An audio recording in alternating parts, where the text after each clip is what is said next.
മാതാവിന് 1000 നന്ദി. എൻ്റെ പേര് സാജൻ മാത്യു. സ്വദേശം കോട്ടയാണ്, കോട്ടയം തള്ളകം സെൻറ്റ് ജോസഫ് ചർച്ച് പുഷ്പഗിരിയാണ് ഇടവക.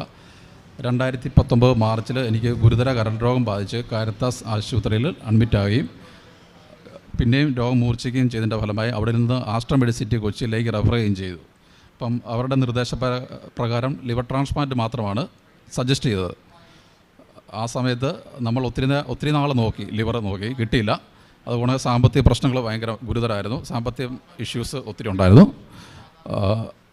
എൻ്റെ മൂത്ത സഹോദരി കാവാലാണ്, സ്വദേശം കാവാലം, ആലപ്പുഴ.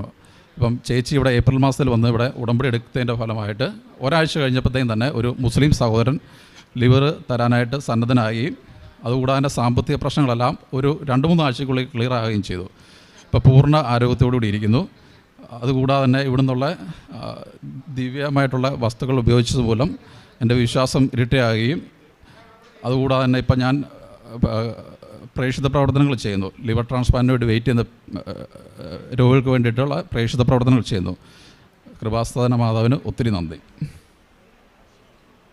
എൻ്റെ വിശ്വാസം ഇപ്പോൾ ഒത്തിരി വർദ്ധിപ്പിച്ചിട്ടുണ്ട്.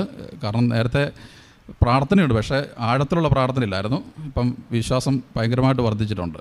കാരണം പഴയതിനേക്കാളൊക്കെ ഒത്തിരി ഇരട്ടി ആരോഗ്യമാണ് ഇപ്പം എനിക്ക് മാതാവ് തന്നിരിക്കുന്നത്. കൃപാസന മാതാവിന് ഒത്തിരി നന്ദി. കൈകളടിച്ച് നമുക്ക് ദൈവത്തിന് നന്ദി പറയാം.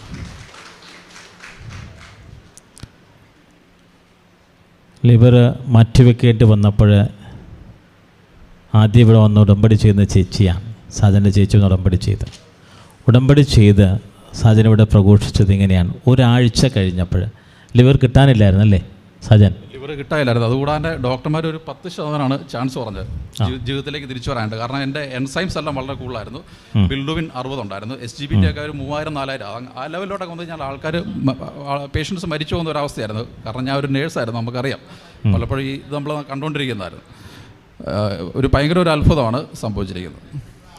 അതായത് ജീവൻ തിരിച്ചു കൊടുത്തൊരു സാക്ഷ്യമാണ്. 10% മാത്രമാണ് ജീവൻ അവശേഷിക്കുന്നത് എന്നുള്ളതാണ്. അപ്പോൾ ഈ സാഹചര്യത്തിൽ ഉടമ്പടി നിങ്ങളത് കേൾക്കണം. അപ്പോൾ ഒരു മുസ്ലിം സഹോദരൻ ഇങ്ങോട്ട് വന്നിട്ട് പറയാണ് അല്ലേ സജൻ? ഇങ്ങോട്ട് റഹീം എന്ന് പറഞ്ഞൊരു വ്യക്തിയാണ്, കണ്ണൂർ എന്നുള്ള. അതെ, ഇങ്ങോട്ട് വന്ന് പറഞ്ഞു ലിവർ തരാമെന്ന്. നിങ്ങളൊന്ന് ഓർത്തോ, ഇതൊക്കെ എങ്ങനെ സംഭവിക്കും? ഉടമ്പടി ചേർത്ത് ഒരാഴ്ച പോലും ആയില്ല. അപ്പോൾ ഇവരന്വേഷിക്കുന്നു, പക്ഷേ സഹോദരൻ ഇങ്ങോട്ട് വന്നിട്ട് ഇവർക്ക് ഓഫർ ചെയ്ത് കൊടുക്കുകയാണ് ലിവർ തരാമെന്ന്. ആരെങ്കിലും ലിവർ കൊടുക്കുമോ? ഇതാണ് നിങ്ങൾ ചിന്തിക്കേണ്ടത്. ഈ സാക്ഷ്യം കേൾക്കുന്നവർ കൊടുക്കുമോ? പക്ഷേ പരിശുദ്ധ അമ്മയാണ് അത് നടത്തി കൊടുക്കുന്നത്. അങ്ങനെ ഒരു ബോധ്യം കൊടുക്കുകയാണ്. നിൻ്റെ ജീവിതത്തിൻ്റെ സങ്കീർത്തനം 34 പറയും, സിംഹക്കുട്ടികൾ ഇരകിട്ടാതെ വലയും, കർത്താവിൽ ആശ്രയിക്കുന്നവൻ രക്ഷ പ്രാപിക്കും.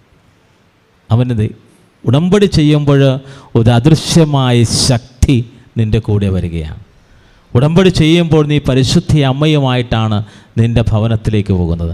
അപ്പോൾ അമ്മയുമായിട്ട് നിൻ്റെ ഭവനത്തിലേക്ക് പോകും. നിൻ്റെ ഭവനം സമാഗമ കൂടാരമായിട്ട് മാറും. പുറപ്പാടിൻ്റെ പുസ്തകം 40.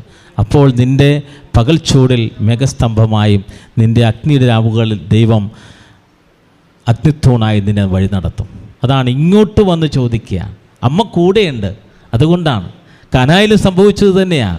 കനായിൽ വിഞ്ഞു തീർന്നു പോയപ്പോൾ ഗ്രഹനാഥൻ എന്ത് ചെയ്യണമെന്ന് അങ്കലാപ്പിലാവുകയാണ്, അസ്തമിച്ച് നിൽക്കുകയാണ്. ഇവിടെയാണ് അമ്മയുടെ സാന്നിധ്യം. നിൻ്റെ ജീവിതത്തിൽ അമ്മ കൂടെയുണ്ടെങ്കിൽ നീ തകർന്നു പോകത്തില്ല. നീ ഉടമ്പടി ചെയ്യുമ്പോൾ നീ അത്യുന്നതനായ ദൈവത്തിൻ്റെ സംരക്ഷണത്തെ തണലാണ്, സർവശക്തൻ്റെ തണലാണ്. ദൈവം നിൻ്റെ കൂടെയുണ്ട്. ആകുലൻ ഇങ്ങോട്ട് വന്ന് ലിവർ കൊടുത്ത വലിയ സാക്ഷ്യം. അപ്പോൾ വിശ്വാസം വർദ്ധിച്ചു. 10% ജീവിച്ചിരിക്കുന്ന വ്യക്തി ഇപ്പോൾ ജീവനോടുകൂടി അമ്മ പ്രത്യക്ഷ ധാരയിൽ പ്രത്യക്ഷീണത്തിൻ്റെ സാക്ഷിയായി നിൽക്കുകയാണ്. കൈ ഉയർത്തി കൈയടിച്ച് കർത്താവിനെ മഹത്വപ്പെടട്ടെ. ദൈവം കൊടുത്ത അനുഗ്രഹമാണത്. ഈ സാക്ഷ്യം അനേകർക്ക് അനുഭവമായി തീരട്ടെ. ദൈവത്തിന് മഹത്വമുണ്ടാകട്ടെ. ആമേൻ.